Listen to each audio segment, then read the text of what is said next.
Marcelo Cristobal, dating empleyado iti Manila Broadcasting Company, nimitatan kada iti CMN Radio Totoo Catholic Station iti Lawag. Kaya nagdamang news correspondent di Ilocos Norte iti KNDI Radio Hawaii. Kahit ko lang ipakamong, iti panag-usar ko iti TVCOS na produkto iti NGT Health and Wellness. Kaya napanagnikat na nakapekto na, muna lang iti himay iti Typhoon Umpong. 24 hours ka nag-survey kami kas broadcaster and newscaster. Kas lang hako na rin na ibanog kan puyat. Darat may isang napanagnikat. Nag-usarak lang iti siguro good what basong TVCOS. Ngayon no kayat ko, agad kakmit iti honey, wano kalamansi, tapos na iti flavor na. May isa pa nga nakapanagnikat, namintalo ako nga na may stroke.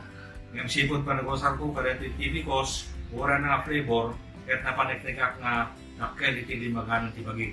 Muna ti amin, nagtitrabaho nga puyat kan bandong kan stress, kahit nakel tinitulong kanya iti TVCOS. So gamo na nga, tuloy iti panagaramat ko TVCOS, kaputa, imbes nga agusarak ka din iti agas nga nangihina, mapektaran pa iti kidney, agad agusarak lang iti TVCOS, kaputa, dahil awan iti overdose na, ken safe kapay. So kapo na kada kayo nga dan sa uban iti abagi, agusar kayo iti TVCOS, kaputa, napanekneka. Thank you. Miss Carmencita Ventura, taga Barangay 12, Lawag City. Siya anak ka mga kapatid na hindi, kaya dinadamag ko dito yung TV. Inatas ko, minsan lang acupuncture. Isa lang ang nakapag na ako, nawan din sa ako. Tapos pinakatumarang din TVCOS. Nalalo nga, nalagkan ko ba ko nawan din nalagat sinin.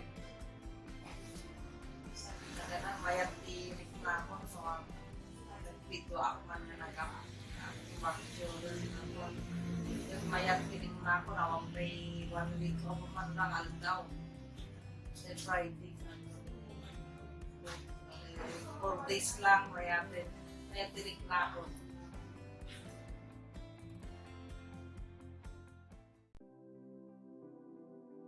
Ako po si Abilino de los Santos, nakatira sa number 36, Barangay 12, Bacara, Ilocos Norte. Nakilala ko po si Dr. Tamayo sa pakikinig ng kanyang programa sa radyo. Pinili po namin mag-asawa pumunta sa klinika niya para magpa-check up. At na-check up naman po ako. Nabigyan po ako ng mga tamang gamot siguro at saka TVCOS. Sa ngayon po, maganda naging epekto sa akin. Dati, madalas akong magkaroon ng pagtaas ng presyo ng dugo. Madalas magalit. Pero ngayon, normal na. Ang huling blood pressure ko ay 120 over 100. Kaya nararamdaman ko pong malaki ang naitulong sa akin ng TVCOS at saka yung mga gamot na binibigay niya sa akin. Hello, siyak ni Evelyn Menor. Agna Edidja Barangay 3, Pasukid, Ilocos Norte. Siyaket nalukmegak dati idingem gapo tarago sarak iti TVCOS. Kimot to nga kasi tila kayat ko ngamin ito paikat ko la dati bilbil ko tama ba inak namin idi at uyaw na kasla bontis. So nga nag-take na iti TVCOS mga upat nga battle tapos mga 2 weeks nga nasursurok iso nadlaw ko idu ti bagket kimot to nga kumitten di pa amo day idu kat nagsakit ak imhaan ko nakapot ti TVCOS natulungan na nga naikat ti bilbil ko. Ako po si Marlene Heron, taga Barangay 14, Lawag City. Dati pabalik-balik kami sa sa hospital dahil sa sakit ng asawa ko na kidney stage 3. Ilang doktor na ang napuntahan namin pero wala pa rin pagbabago until narinig ko sa radio Magic FM ang commercial ni Doc Honey tungkol sa tibikos. At sinubukan naming uminom ng tibikos at malaking pasasalamat ko dahil gumaling ang asawa ko. At dati mataba ako, ngayon pumayat na at pumapayat pangan.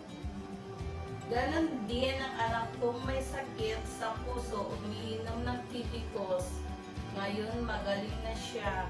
Kaya nagpapasalamat ako kay Doc Marilu Honey Tamayo dahil kanyang tibikos.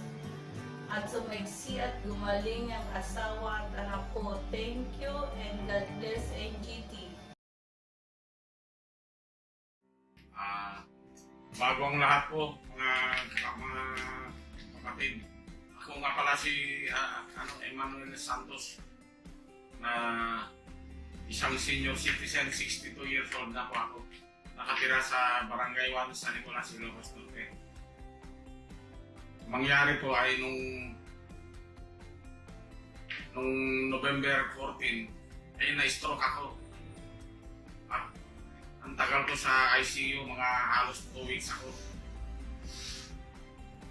Na-hospital na rin ako dati mga kapatid, pero itong pagka-hospital ko na ito talaga yung hindi ko makalimutan talaga sa buhay ko kasi bale 2 linggo ako sa ICU.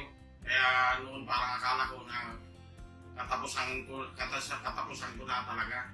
Kasi hindi ko nga noon hindi ko nga mailakad yung may galaw yung 2 paa ko. Itong nangyari, pagkalabas ko sa ospital, binisita ko nila Doc Honey Tamayo sa NGT. Parang nung binisita nga nila ako sa kwarto ko, akala ko is parang parang nananaginip lang ako kasi bale yung 2 araw pa lang na nakalabas noon. Actually nung mga kapatid is hindi ko talaga maigalaw yung 2 paa ko. At itong kaliwang kamay ko hindi ko talaga may galaw yan, parang walang pakiramdam unang-unang. Ngayon may ano na. Dati hindi ko may angat yung at saka walang pakiramdam tong kaliwa ko . Ngayon naiangat ko na at saka nakakagirit na. Dati walang pakiramdam at manhid talaga. Saka sabi nga nila patay yung kaliwang paa ko, wala nang dumadaloy na dugo. Pero nung kinabukasan, pinadalhan pala ako ni yung mister niya si Sir Roland Tamayo ng tibikos. Sabi ko, sir, paano bang pag-inom nito? Pero kilala ko na rin ito dati, mga kapatid. Pero ang problema ko lang noon, siyempre nung nandun ako sa kalagayan na gano'n, siyempre hindi ko alam kung paano pag-take ng tibikos na ito. Kasi itong tibikos na ito, talagang nakita ko na noon pa, kinormulate ni Doc Honey na ito na ang talagang number 1 na purpose ni Doc noon is makatulong sa maraming tao, kaya blessed na blessed nung at saka pinaspasan ng Panginoon nito. Kaya tinawagan ko yung asawa niya, si Sir Roland Tamayo, na sir, paano ba itong pag-take ng tibikos na ito? Hindi ko alam. Sabi niya, maski walang laman ng tiyan, okay. Pero basta nung sabi niya, uminom ka lang kung maski ilang kung hanggang kaya mo. Pero sabi niya sa maghapon, kasi inumpisahan ko ng mga kapatid inumpisahan ko ng umaga. Kasi sabi niya, itong maghapon na ito, ay may maramdaman ka ng kakaiba, sabi niya. Ikaw na rin mismo makapagsabi, sabi niya. Kaya sa totoo lang nung kapatid, hawakan mo lang yung 2 paa ko noon, is talagang hindi ang kirot talaga. Maski nung nasa ospital ako, yung magpapalit lang ng pampers niya biro nyo. Ang kirot-kirot talaga, mahawakan mo lang yung 2 paa ko. Sumisigaw ako sa kirot na, talaga makirot, kaya na-isturbo nga yung mga nasa ICU nun . Pero nung sinabi ni Sir Roland na itong maghapon na ito, actually nung mga kapatid, hindi nga ako makatayo sa bed eh. Saka mas nakaupo lang ako, hindi ko kaya. Pero nung nag-take ako ng umaga,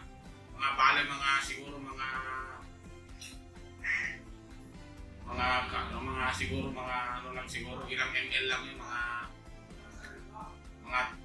10 ml siguro. Yung maliit na parang shot glass na yung iniinuman ng mga wine ganyan. Yung takip. Pero nagulat ako. Kalahating araw pala mga kapatid, mga alauna pa lang. Ang magandang mga testimony ko mga kapatid is, alam ko ito kasi miracle ito. Kaya itong TV Course na ito is masasabi ko na regalo lang ito sa atin talaga para sa maraming tao. Hindi lang dito sa lugar natin, kundi sa buong mundo kasi brainchild ni Doc Hani ito. Kasi noon ba, natitikman ko na rin ito pero hindi ko masyadong siniseryoso. Nagulat ako. Pero on the spot mga kapatid, sa oras din yun, mga hindi pang umabot ng kalahating araw na uminom ako eh. Pero nyo,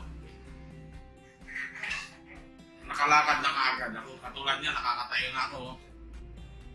Nakakalakad na. Samantala nun, akala ko hindi na ako makalakad mga kapatid. Pero nagpapasalamat ako, number 1 pa rin sa Panginoon. At saka yung TV Boss at saka si Doc Hani kasi ito yung ito yung talagang aso niya na gusto niya makatulong sa maraming tao. So, okay na? Maraming salamat. Ito mga kapatid is maraming salamat sa inyo at nawa magamit nyo rin itong TV Boss na ito kasi pati yung hindi ako makatulog nun. Pagka nakakainom ako sa gabi, grabe ang sarap ng tulog ko. Actually, problema ko rin yung hindi ako makadumi nun. Nakakadumi na ako ng maganda. Nung pakinainom ko, tapos sinasabayan ko rin nung ibinigay niya na mga herbal, mga capsule na kasi puro natural lang ibinigay sa akin. Grabe nung sa hospital ako, 17 days talaga. Actually, sobrang 2 weeks na hindi ako nakadumi. Pero nasa bahay na ako nung nag-take na ako ng TV Course. Nagugulat ako kasi 3 times na ako nakadumi sunod-sunod. Tayo ka, sir. At lakad ka. Ngayon, nakakalakad na ako mga kapatid. Tingnan nyo. Yan o. Dati nga hindi ko may galaw yung kaliwa ko ngayon. Naigagalaw ko na. At saka, buhati ko kahit kung yung kaliwa ko. Yung masyado. Yung Ito. Tingnan nyo ko. Yung ko dati, kanan niya yung walang pakiramdam. Tingnan nyo yung kaliwa ko. Na dati, papel nga hindi ko matampot eh. Ito, tingnan nyo yung kaliwa ko. Nagagalaw ko na. Wait na, Diyos. Tingnan nyo. Dati nga papel, kasi hindi ko ma-grade kasi hindi ko may galaw to. Tingnan nyo. Ngayon, tingnan nyo. Dati nga, yung papel nga, hindi ko nga ma-grade. Papel lang ha. Ngayon, tingnan nyo. Galing, no? Sige, Praise to God. Praise God. To God be the glory. To God be the glory. Hallelujah. Amen. Kaya mga kapatid,